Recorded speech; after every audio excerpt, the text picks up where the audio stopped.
You know, I'm always just a little bit nervous when you all ask me to cover one of the greats like this. I mean, I have no idea what I could possibly add to the conversation that hasn't been said by a billion other people already, but this is your request, and I am, as ever, your dancing monkey. So, Princess Mononoke, the second best-selling animated film of all time, and considered the greatest of all traditionally animated films of all time, both critically and financially. This one actually, if you've been paying attention to my videos that have been coming live this year, that I recorded last year, I know this one's out of order, but I kind of had a scheduling snafu, so this one kind of gets slotted in. Even though all the other videos I'm recording for the next coming weeks are coming out next year. I'm getting off topic. All of the videos that have been coming out this year, as you are watching this, have been, I remember this, I made a point of discussing and analyzing the financial side of things as well, especially as it's relevant for certain individual films. I had trouble doing that with this one, because finding concrete figures was something that was more difficult than it should be, because some of the figures didn't specify which release and which markets, because there's obviously the Japanese release, which is in 97, but then there's the United States and worldwide releases, which were in 99. And I had some figures for some, but they implied the others were involved, but they couldn't be because the figures for the other don't actually outweigh the former figures, which means I have no idea how well this film sold. I mean, I know it had a $23.5 million budget, and it made somewhere from 170 to 380 something million dollars, depending on exactly how you track that. Again, it certainly did very well. That's all I'm going to say to that part. It's actually interesting too, because apparently it was Miyazaki's last film. This is a joke I'm sure some of you get. One he was working on, arguably from the 70s, but they were actually storyboarding this for a good 3 years, or rather 3 years in advance. I'm sorry, I'm saying that wrong. They let me be more clear about my communication. They started storyboarding this 3 years before it actually came out, which is pretty impressive and a hell of a cycle, especially for an animated work. But then again, I guess that's just Ghibli for you, right? Miramax. This is funny. It's a long film, right? Did I already say that? Sorry, this is actually my second take because there was a big crash and we got interrupted and I had to go check the door. And I decided to just do a second take here. So forgive me. Don't remember if I've already mentioned this already. So if this does, I'm just going to look like an idiot. This is also the last film which was done in the traditional cell animation style that they were using back in the day. This is actually something I already talked about in the Disney Renaissance stuff, if you happen to have watched those videos as well, where I discussed how they were starting to use more digital and computer usage for animation, even traditional animation, still using computers to help assist, rather than the more traditional and classic approach of actually just drawing everything like they used to do. Now, there was still about 8 or 9% of the film, which was computer generated. The most obvious thing being the demon tentacle things. It's pretty obvious in several scenes. But ignoring that, after this, they would go ahead and move forward to a completely new model, just like Disney did. And of course, Disney is appropriate to talk about in this case, since Disney and Ghibli, well, I'm a little amazed they had anything to do with each other after the troubles they had prior to this film with messing with the Ghibli films, which is something I'm only distantly familiar with, but I have a friend of mine who is very into Ghibli. And of course, I did a little background research for this very review. This is not a review. This is a very room for this room. Sorry. These are not reviews. There's no score here. This is not a review. But it's funny I mentioned Disney here, since thanks to some interference by Harvey and Bob Weinstein, God, I can't talk tonight, they wanted to chop about 20 minutes from this film. Now, real quick, I assume if you're watching this far into me meandering and stumbling over my words, it's the first video I've recorded this cycle, and I'm just tired. I apologize. You may or may not have seen this film. If you have, I want you to picture 20 minutes just axed out of it. Probably not in one chunk. There's a few bits of what could otherwise be considered unessential bits, but I want you to picture that, because while I can picture it, I do think the film would suffer for it. As I will discuss in more detail later, the pacing of this film is actually excellent, and chopping up will naturally interfere with and interrupt that pacing. Now, what's funny is they probably would have gotten away with it if not for the fact that Miramax, which had the distribution rights, is a Disney company. And Disney and Ghibli, by this point in history, actually had a contract saying, no, you don't get to chop it up or screw with it anymore. So they didn't. This is especially important, though. This is a long one. This is not a short film. And it was considered unusual, especially at the time. Nowadays, films of this length are semi-more regular. I've personally held the theory for some time that the Lord of the Rings trilogy kind of popularized, or at least made it more acceptable for the money people to accept pushing out films of this length, for good and for bad. But nevertheless, this was considered somewhat unusual for its time. Let's jump into the film itself. So, it's Fern Gully. All right, we're done. I'm kidding. Ashitaka. All right, so I'm going to screw up all the names in this one. I've got guides. I've got notes. I got 2 pages of notes. We're going to see how well I do here. So if I look down a lot, it's because I want to make sure I don't screw up all the names. Because, again, beloved classic. Ashitaka, on Deerback, immediately rushing to, and there's this demon attacking. And the demon rushes in. And, I do like that the first thing we see in this film is arguably one of the main themes of the film. And I'm going to be building up to this point, so please forgive me. Ashitaka and Yakul are both effectively working together. Right? There's clearly a partnership there. He cares about Yakul, Yakul cares back, and the two are trying to interact with each other. There's a merger there. This is then shown in immediate contrast to the demon. I don't remember his name. He's voiced by John DiMaggio, who charges forward and deliberately attacks both the tower, the man-made device, and the deer, elk, or whatever it's actually supposed to be. I like how the film just starts with that. And I'm going to go ahead and pause for a moment to gush about how many little moments there are like that. I'm not going to point them all out. That's more something like a lore run territory. But there are a lot of individual moments where they just bother to show something that is beautifully presented like that. I just wanted to comment on it very quickly. Ashitaka does everything in his power to placate the demon, as does the wise woman, actually. Pleads with it. Please don't attack us. We have no quarrel. Please, we will bury you and venerate you. Please do not hate us. Please, we're working with you. We don't hate you. We don't hate you. We're not against you. The demon says, piss off, curses Ashitaka, and then rots away. That's interesting.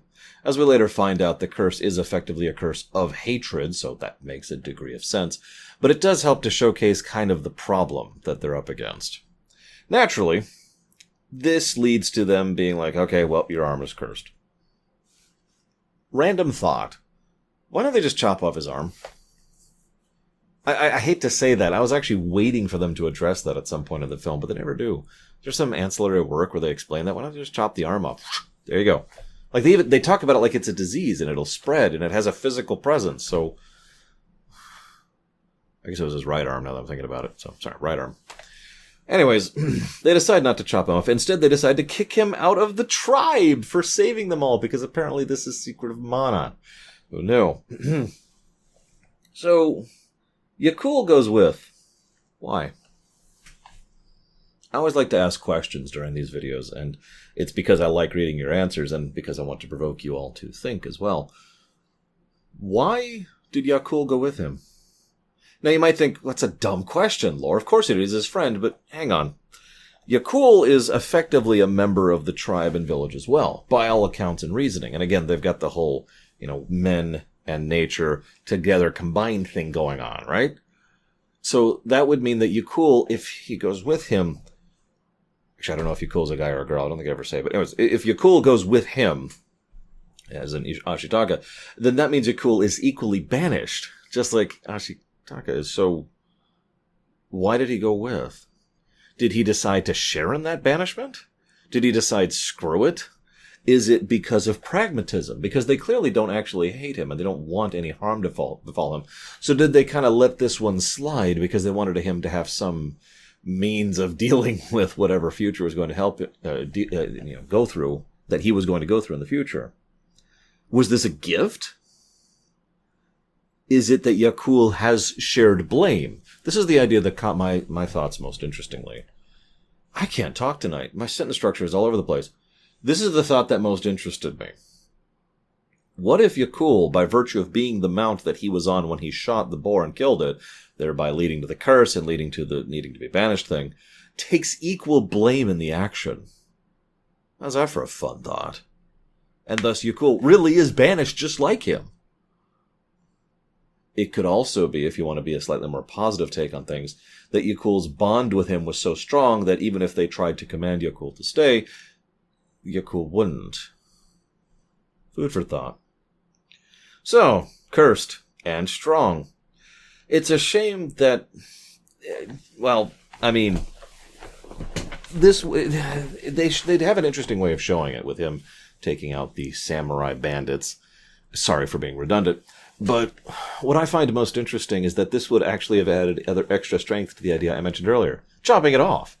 You have superpowers now. Congrats. Or you could chop off the arm and live, but you'd lose all your strength and powers. Just another thought, another little reason they could have gone with that nugget. I don't blame them for it. It's just something to think about. So then, Jigo smoothly and effortlessly inserts himself into Ashitaka's good graces. By using the truth, too. I have a note here that I took at the time that I want to point your attention to. I know you can't actually read this on my notes, but it just says, smart villain ? Now, I think I've seen this film before, but I have no particular memory of it, obviously. And I didn't remember that he is the main villain of the film. And I just wanted to point that out because even from his very first scene, I was like, that's the villain right there. That's the main villain. And you might wonder why. Well, there's actually two big reasons. I'm going to save the other reason for later. I could point out how he was obviously looking for Ashitaka. Ah, there it is, finally. I could point how he goes so far out of his way to be so affable, friendly, ingratiating himself. And again, he bothers to tell the truth for the most part. In fact, he tells an overwhelming amount of truth, but not all the truth. It's one of the most effective ways of lying, by the way. It's when you tell 90% the truth and then 10% the lie, but you're strategic with the lie. No, I've never seen an iron ball like this before. And yet I'm pretty sure everything else he said during the course of that conversation was in fact the truth. He even mentions the fact that there's the bounty on the Forest King's head, or the Forest Lord's head, or whatever. He smoothly and effortlessly sneaks in there, and is just nice and friendly and helpful. And he's also voiced by Billy Bob Thornton while we're on the subject. He's also smart. We'll talk more about that in the future. He has a comment, the whole world is cursed, which is something he mentions later. He's a bit of a cynic. Makes me think of The Witcher, actually. If you think about it, there's so many areas where people have died en masse or died in horrible ways that it's a wonder the entire planet isn't completely cursed, right? Especially in a setting where, demons and the like exist.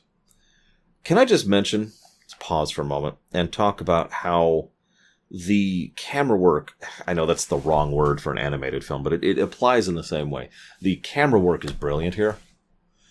What they do, I want to focus, I wish I could just sit and talk about this one scene and just show you it back here, but obviously I don't have the green screen anymore.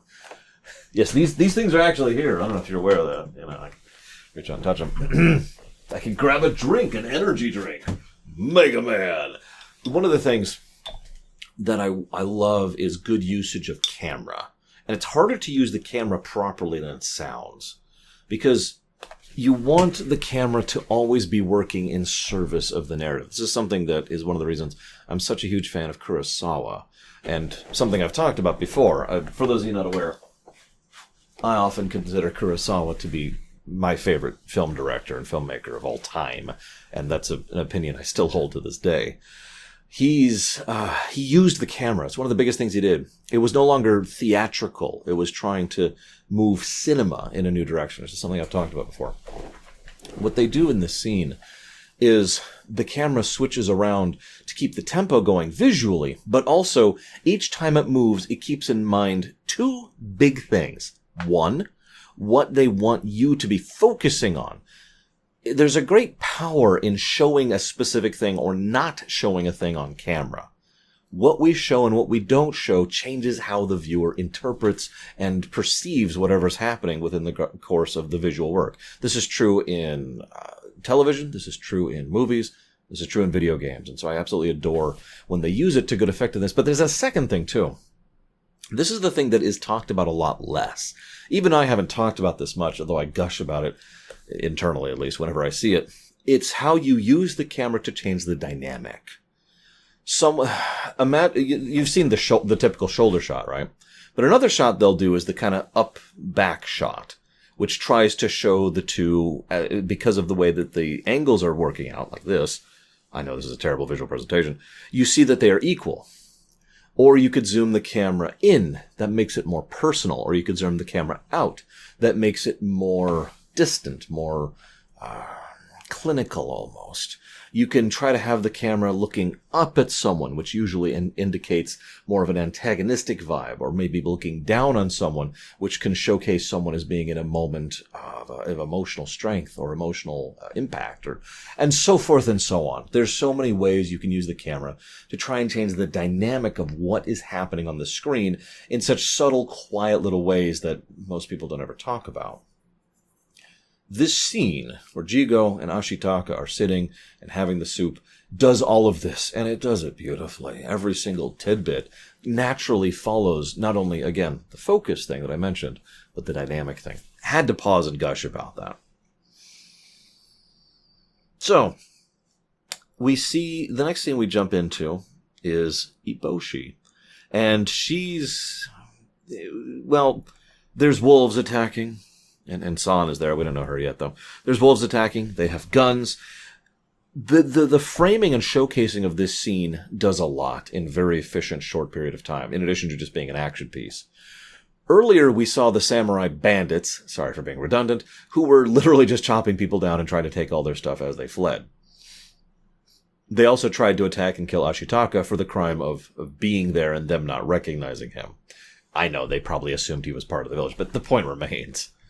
By contrast, what we get from Iboshi and her group is just simple pragmatism. And one of the things they mention very quickly on is that they're trying to get rice back to their town, to their village. So this is not some kind... It just does an immediate job of distinguishing them, and does something that I've heard many people talk about when it comes to this film. Graying things. There's a couple of legitimately good people. I might talk that down to one legitimately good person. And then there's a few legitimately evil people. And then there's everyone in between. The film goes out of its way very heavily to try and to not slant things, so that people can just be who they are and you can make your own judgments. As ever, curious of your thoughts. Iboshi does what she can. Gonza is almost immediately more negatively portrayed, and yet this is done in a manner that makes perfect sense. He's portrayed as the typical kind of obstructionist bureaucrat, which is an archetype I talk about a lot. He is immediately contrasted by, please tell me I wrote down her name, Tico? I didn't write down her name. Starts with a T.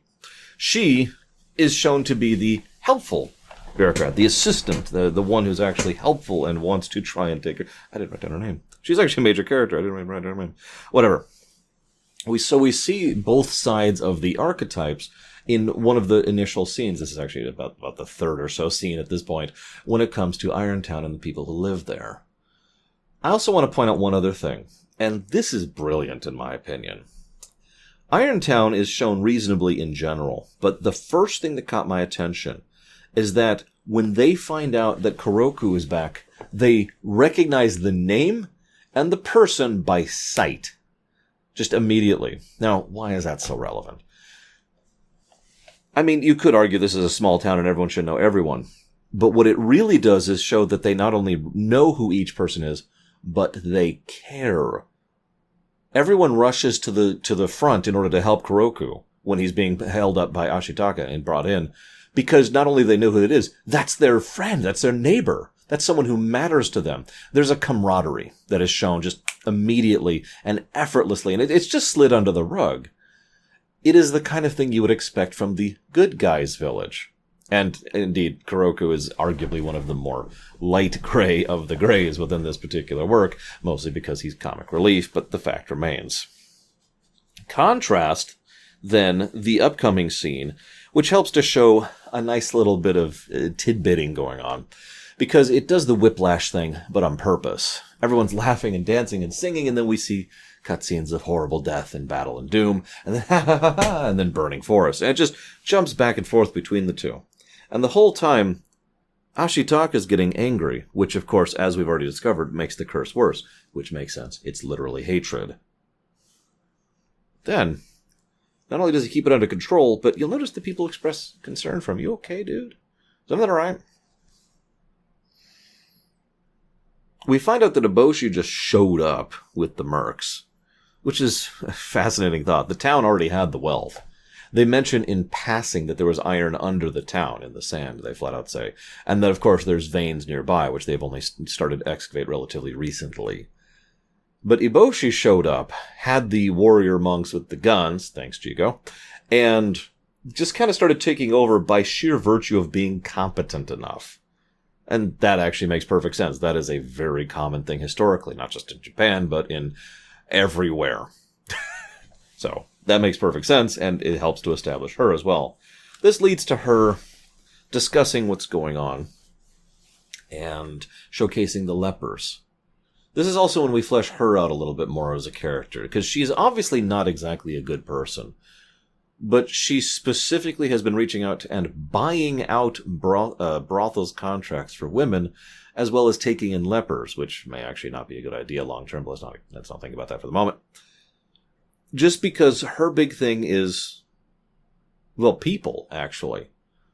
See, she is very person-focused. She cares a lot about people, and while she doesn't want to fight other people, she will if she has to. The main thing she is focused on is trying to ensure the prosperity and happiness of those who are under her care, and anyone else who wants to be a part of that care as much as they seek. She jokes about conquering the world, but it's very clear that that's not even close to her motivations. She is people-focused. I hate to keep reiterating that point, but I mention that because considering one of the most common things that's usually put upon this film is man versus nature, she's on the man side. No pun intended. She is very pro-human because that is where her focus is. I keep bouncing around that. That's also a good time to mention a couple things. First of all, why is everyone so thirsty for Ashitaka? My goodness. Second of all, lots of people doing the tech of individuals. They show the wall. They actually show all the people who have to work to get the wall working. They also show all the women who all work in the billows and how much of them there are and how much work that takes. Side note, it also makes sense that the women use their legs to do that since, generally speaking, biologically, from what I understand, maybe I'm completely wrong about this, women have stronger / more endurance more stamina in their legs than men do. So it makes sense that they would use their legs in order to do this lengthy, difficult work. Ashitaka actually flat out mentions that he's breaking up a sweat with only doing this for seconds.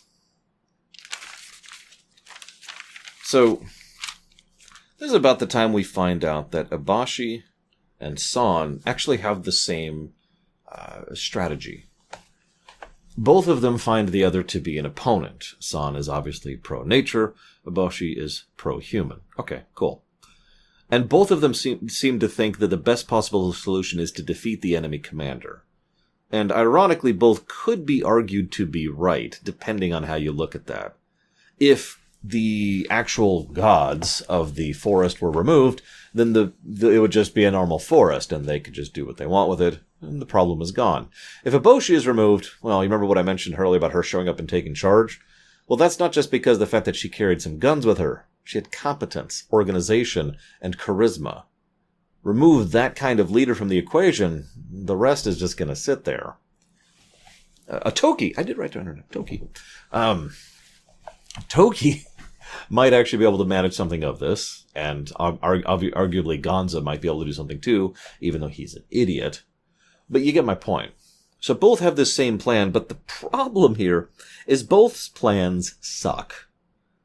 Now I want you to imagine for just a second that you decide to go and kill the charismatic, brilliant leader of a particular faction. Do you walk home and win? Or have you just created a banner for much more violent and bloodthirsty conflict than you had previously? This is a good time as any to talk about what I consider to be the second main theme of this work, the cycle of violence / cycle of revenge.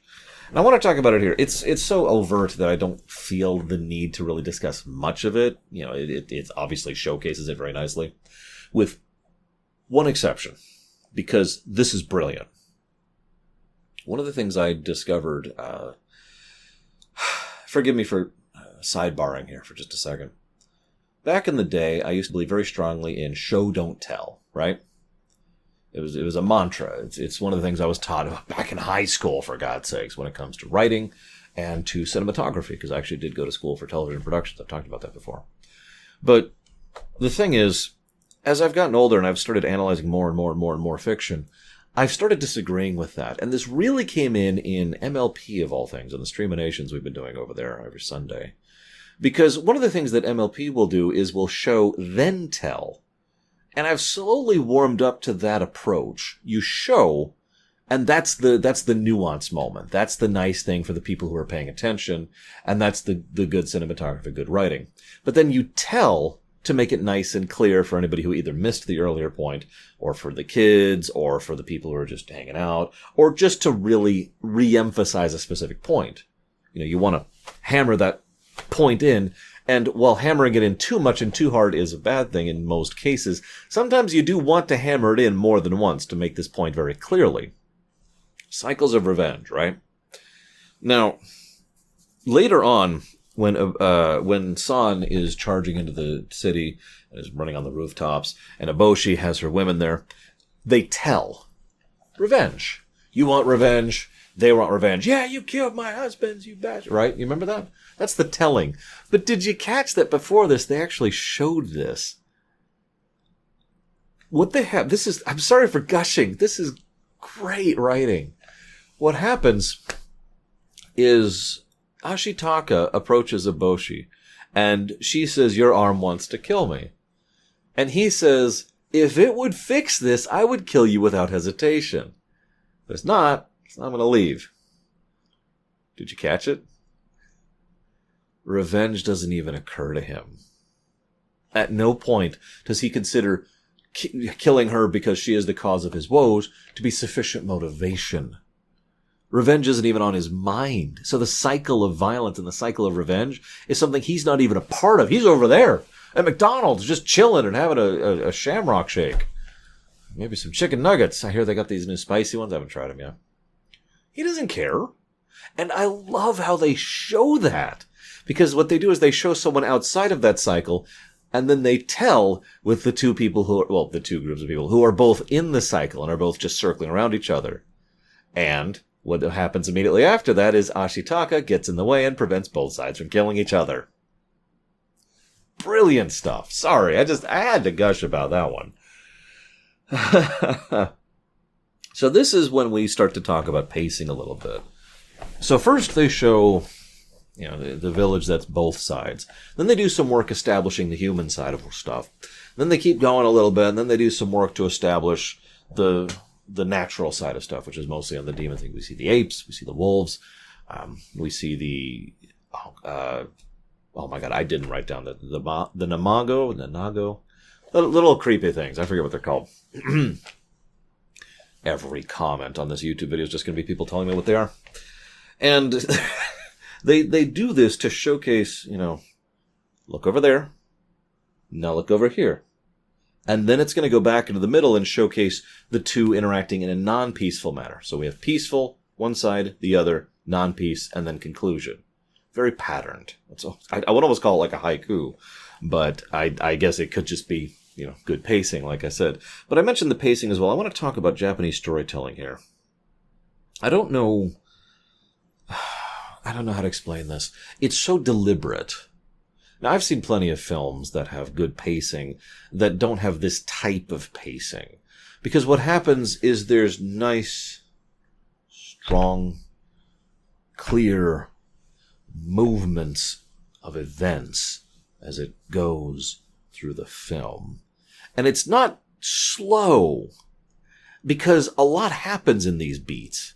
And even in the quieter moments, there's usually a lot to process, either significant character motivations or the emotions that are going on display, or maybe there's something that is nice and nuanced, like I already mentioned.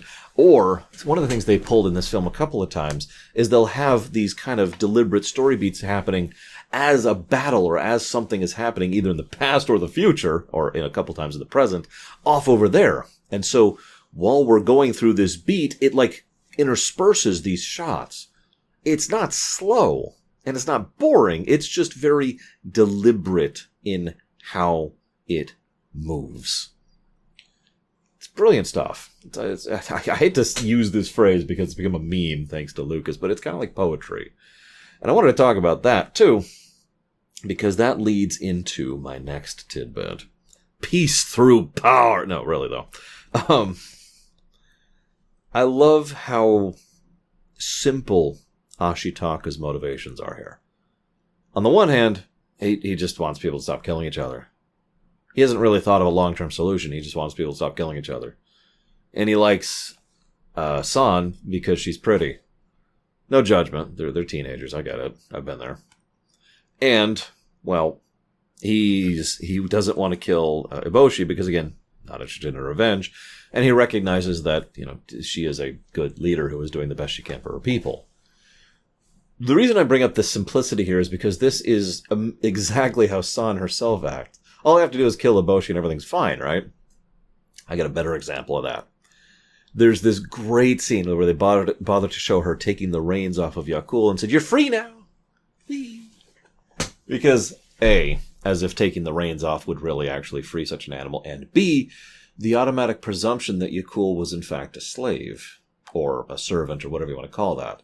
When, as we've shown earlier, and is confirmed over the next several scenes, Yakul is more like a partner, equal, balance. Now, it also is a great way to showcase that even though she is not exactly good or bad, she is still stuck in that mindset of the versus mindset, which I really should be building up more, but I apologize. Then we see, well, I'll get to that in a second. So, question.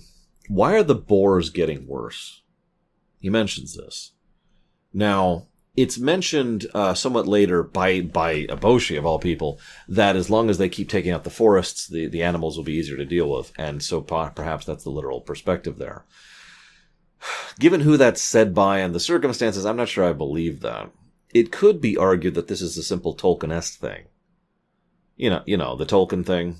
Wolves over time lose the ability to speak. Spiders over time. I know that's a gross simplification, but you get the idea. Thoughts? As always, looking forward to yours.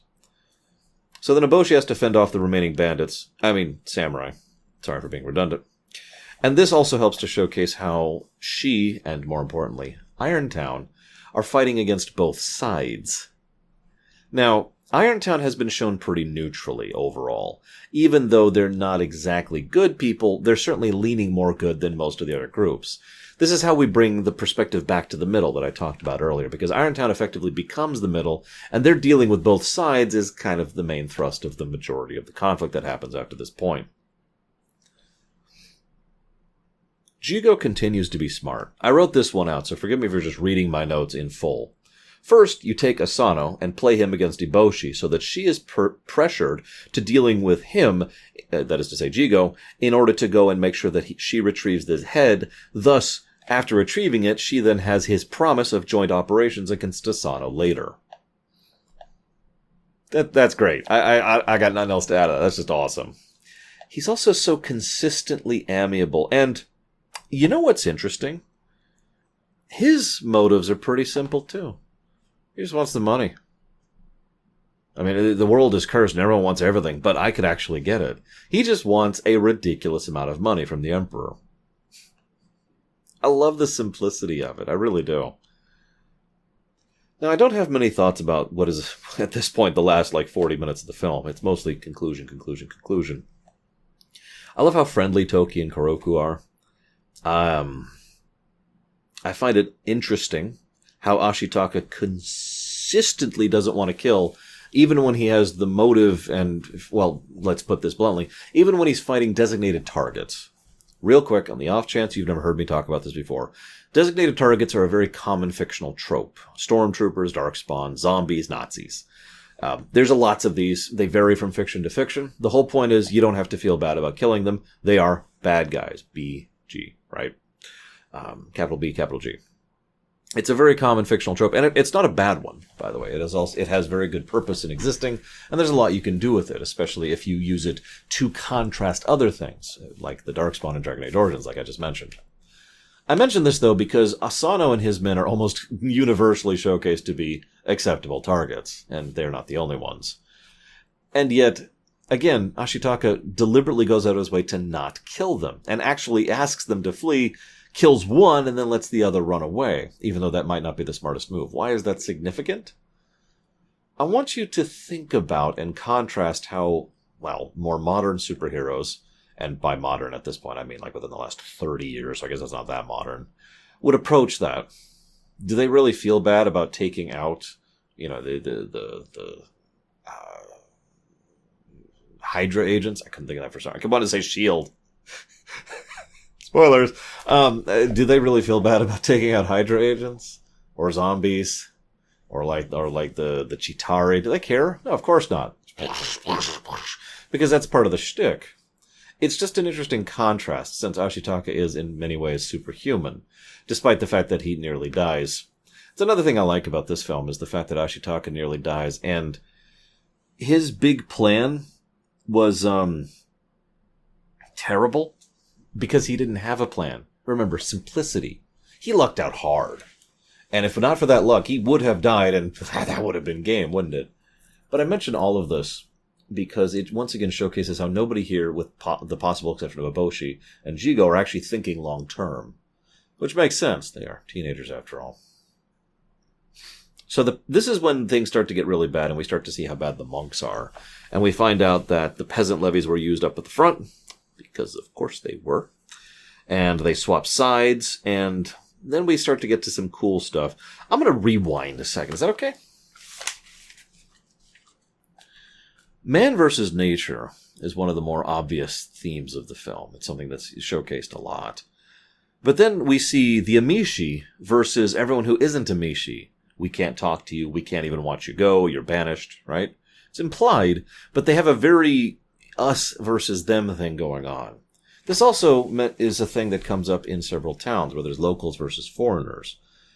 We also see this in the men versus the women, and the apes versus the wolves, and the boars versus the wolves, and Asano versus Eboshi. I bring all this up because while there is certainly a nature theme to this, I would say at best that's fourth or fifth down the line. I already mentioned what I think the second theme is, the cycle of revenge. But to me, the first theme, the big central pillar of this film, by a huge margin, is lines. Line mentality, which is a specific form and variant of tribal mentality, tribalism. This side of the line good, that side of the line bad. And line mentality can be argued to be responsible for an enormous amount of horrible things that have happened in human history, even as recently as today. I mention all of this because this versus mentality thing is something that the film wonderfully showcases how... The reason I mentioned that Irontown is in the middle is because while they start out with line mentality, men versus women, us versus them, the frontliners versus the backliners, and blah, blah, blah. Over the course of the film, all of those preconceptions kind of fall away, and to continue the metaphor, the line kind of stops being there. And instead, there's just people. And this is an attitude that is no doubt provoked by the two main proponents of provoking this attitude, Ashitaka, who is already someone who has been in the middle, and San, who is someone who, well, to put it bluntly, is in the middle and hates it. And that's how they two work together. Because, so we've got this, I love the construction of this. I could probably do a diagram of this, because we've got the Amishi, and they're in the middle, and they're at peace with it. And we've got Irontown, and they're in the middle, and they hate it. Over time, Irontown comes more into balance with being in the middle and not actually adhering to line mentality. Ashitaka is in the middle and is at peace with it. San is in the middle and hates it. You can tell how much it's bothering her, how much it is a consistent source of aggravation for her. At one point, her mother, didn't write down her name, actually casually mentions how ugly her daughter is. Now, obviously, she loves her daughter. Duh. She effectively spends her last moments of life trying to save her from the gross, the demon curse on Keith David. But the reason I mention that, though, is I want you to picture growing up being completely different like that, and knowing, either because they tell you outright or because you've overheard them, that your mother thinks you're ugly, because you're human. You're in the middle, and you hate it. And it's obviously a wound to her, and it affects her, and it's one of the reasons why she rejects Ashitaka so much, even though she clearly gels with him in a way, you know? After all, what she is seeing is a kindred spirit. She rants and rages and is angry at him, and then the moment he passes out and she no longer has to maintain that shield against him, she immediately is like, okay, I'll help you. Apes, stay away. No, you can't take him. It's okay, you cool, come here. I need your help in this, healing him. When he's back up, she's back to being antagonistic. But she's not actually antagonistic. She just can't sort that out and is probably projecting quite a bit here as well. After all, right? Like, you can quote me on that. But the other person I find most interesting to be in the middle is actually Jigo. Think about it. Jigo isn't actually following of line mentality at all. He even comments at one point, whose side is he on? Like, it's almost a joke to him. He doesn't care. And that's the funny thing. This is how, so I've already shown how the two towns compare to each other. I've shown how the two main characters compare to each other. Let's talk about how the main character and the main villain compare to each other. Because Ashitaka is in the middle, is balanced, and, is an anti-line mentality because he cares, because of what it would call generally benevolent perspective. Jigo is in the middle and is balanced and doesn't believe in line mentality because it's not profitable. Because he is a pragmatist who thinks, well, yeah, no, I'd rather actually be wealthy and strong and powerful. And he manipulates and machinates his way around things. And so line mentality shouldn't matter to him. Why would it? That would just get in the way. This is the third time I've praised Jigo as a villain, by the way. It's kind of messed up considering how a person he is. What happens then, and the reason I wanted to pause here to talk about that, is up until very far into the film, it's always been individuals trying to push against this mentality. And no one else has really been with it. Not really. They've kind of been like, But they're not completely with it, and they shouldn't be. After all, they're only just being introduced to this concept. It is not until repeated reiteration of the concept that people start to adhere to it.